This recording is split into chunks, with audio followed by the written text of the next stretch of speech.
Quand j'étais petit, j'ai pris très peu de claques. En tout cas, bien moins que ce que j'aurais pu mériter. Je repoussais toujours les limites. Mais derrière mes petites lunettes rondes, j'avais l'art de faire passer toutes mes bêtises pour des expériences scientifiques. J'ai eu une période bombe à eau, ensuite une assez longue période pyromane, puis une courte mais intense période canular téléphonique. Allô, c'est la police. On a vu le slip de votre mari sur le bord du trottoir devant l'arrêt de bus. Et il a pété tellement fort qu'il s'est envolé dans les airs.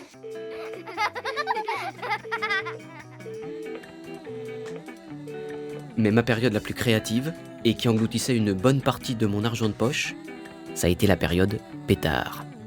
Les pétards réunissaient deux de mes passions, le feu et le bruit.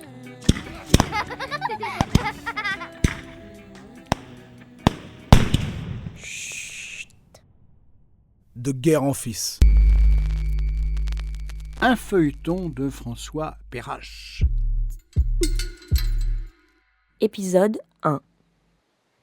J'avais accumulé dans une cachette commune moi seul au fond du jardin familial un arsenal complet. Mais de toute la gamme, mes préférés, c'étaient les pétards mitraillettes.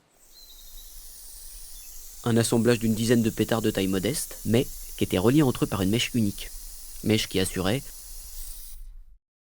ou pas, là résidait tout le charme, une série d'explosions à rafales.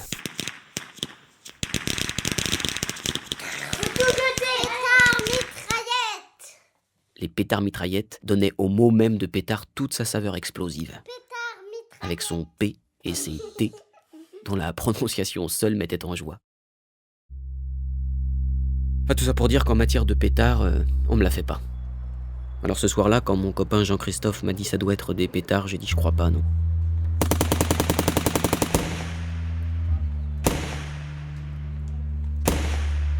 Ça doit être des pétards.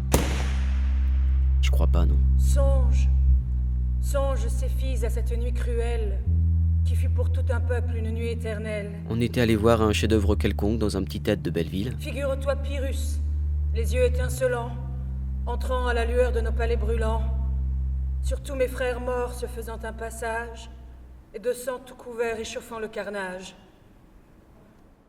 La pièce avait commencé tôt, et en sortant, on avait pu se mettre en quête d'un resto dès 21h. Il faisait très doux à Paris ce soir-là. Et naturellement, on s'est dirigé vers le canal.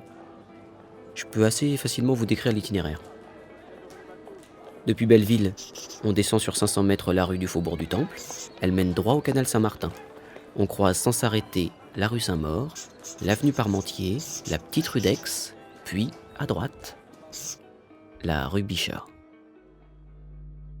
Donc au bout de la rue Bichat, une patte d'oie. Au carrefour, 2 bars-restaurants se font face. À gauche, le Carillon. À droite, une de nos cantines favorites. Les excellents bobounes du petit Cambodge. Il y avait une table pour 2 qui était libre en terrasse. C'était inespéré un vendredi soir. Sauf que ce soir-là, parce qu'on avait insisté beaucoup, une copine avait fini par accepter de nous accompagner au théâtre. On était 3, elle, mon copain Jean-Christophe et moi. Et il restait qu'une table pour 2 en terrasse du petit Cambodge, ce vendredi 13 novembre 2015 à 21h10. On s'est donc installé quelques mètres plus loin. Au café Clochette. Demain, on sent bien qu'il peut y avoir des décalages assez facilement avec les attaques allemandes dans la rue avec Wagner. Et on voit aussi qu'il y a une fragilité défensive et la France peut mettre vraiment en difficulté. On l'a vu là, ce ballon en profondeur sur Griezmann. C'est dommage. 21h25. Une rafale. Une deuxième. Une troisième. Je sais plus. Un hurlement de femme, Une table qui se renverse. puis le silence. Total. Ça doit être des pétards. Je crois pas, non.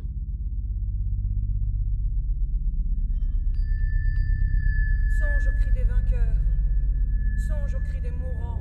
La suite de la soirée, je la raconterai pas, d'ailleurs vous la connaissez déjà l'histoire. C'est celle de milliers de Parisiens ce soir-là. Une nuit hallucinée entre SMS, Facebook, BFM TV, alcool fort et Xanax. Songe Céphise, à cette nuit cruelle, qui fut pour tout un peuple une nuit éternelle.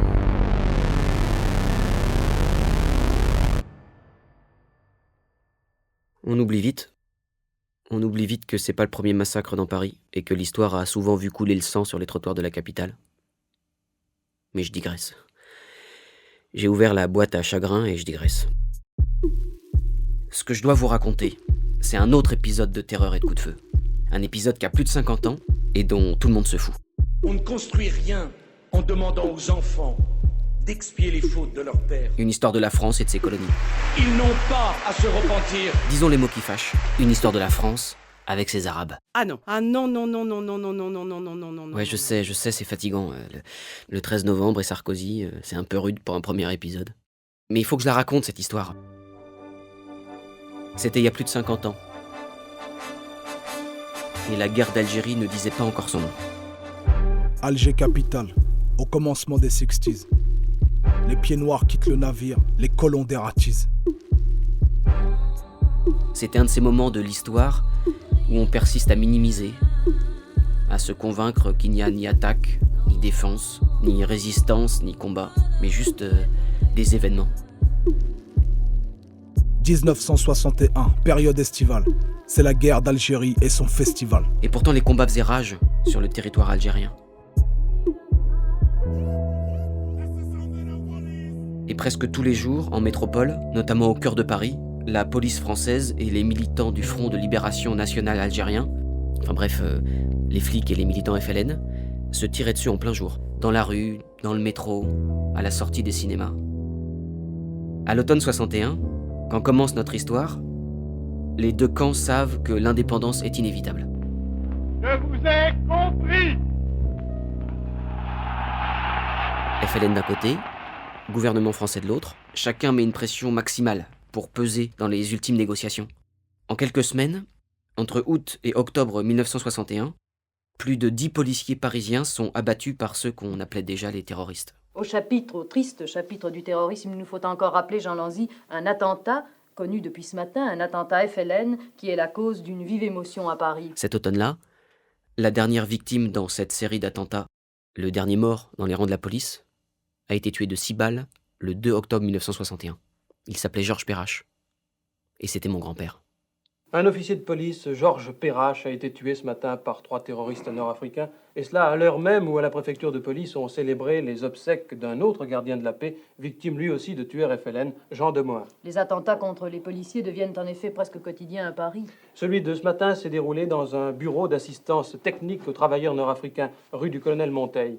3 musulmans sont entrés et sans dire un mot ont déchargé chacun leur revolver sur 3 hommes qui se trouvaient là. Georges Perrache, donc, tué sur le coup, un fonctionnaire, Florent Péquer, et un gardien de la paix, Marcel Fournier, tous deux grièvement blessés. Leur forfait accompli, les 3 terroristes ont pu prendre la fuite. J'ai rien vu, ou presque, le 13 novembre 2015. Mais dans les nuits qu'on suivit, je me projetais en boucle un mauvais film. Un mauvais film où l'image et le son n'étaient pas raccords. Je crois, Jean Lanzy, que c'est la 4e fois qu'un attentat est commis contre des membres des services d'assistance aux travailleurs nord-africains. Je voyais la mort de mon grand-père en entendant les tirs de Kalachnikov de la rue Bichat. Contrairement à ce que je pensais, j'en avais donc pas fini avec cette histoire familiale. En effet, il faut signaler que chaque fois, la victime est connue pour son dévouement envers les musulmans qui trouvent aide et assistance au sein de cet organisme. C'est par les oreilles que l'assassinat de mon grand-père m'est revenu en pleine poire. À suivre C'est par les oreilles que je vais la raconter. sur arteradio.com.